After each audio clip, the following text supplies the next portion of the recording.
Aujourd'hui, on va parler du rapport de progression. Alors, qu'est-ce que c'est le rapport de progression? Le rapport de progression, c'est un rapport que va faire le chef de projet. Rapport à destination de qui? À destination de ses équipes et également à destination du management et des utilisateurs finaux des résultats du projet. Rentrons un peu dans le détail de ce rapport de progression.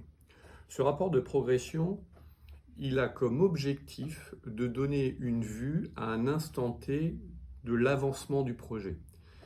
Qu'est-ce qu'on a fait sur une certaine période et qu'est-ce qu'on va faire? Le rapport de progression, ce n'est pas un rapport qui donne une vue complète et exhaustive de l'avancement du projet. C'est pour ça qu'on va le produire à un rythme régulier. Généralement, je vais conseiller de le faire une fois par semaine ou toutes les 2 semaines, selon ce qu'on produit dans le projet. Qu'est-ce qu'on va retrouver? Considérez que ce rapport de progression, il faut qu'on puisse avoir deux lectures. Une lecture rapide.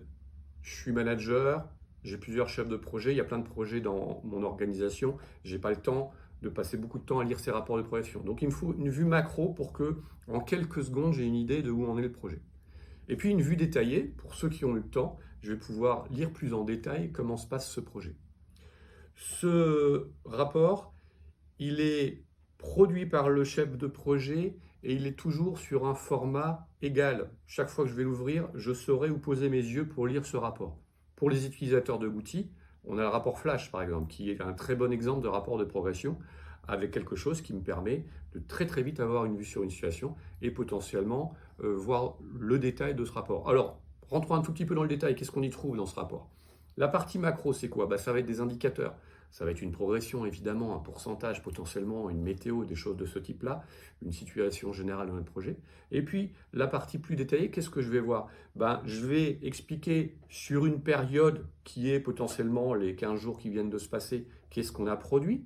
Et puis, sur la prochaine période à venir, jusqu'à mon prochain rapport de progression, qu'est-ce que je prévois de faire? Et je vais profiter aussi de ce rapport pour mettre en avant s'il y a des soucis, mettre en avant s'il y a des décisions à prendre.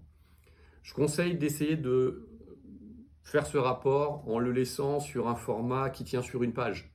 Il ne faut pas que ce soit trop verbeux, qu'on se retrouve dans quelque chose qui est trop complet et que finalement personne ne va lire. Si je veux résumer, le rapport de progression, je le produis de façon hebdomadaire ou du moins à un rythme régulier. J'ai une trame, toujours le même formalisme et deux visions, vision macro et vision détaillée si on a un peu plus de temps pour ce rapport. Voilà.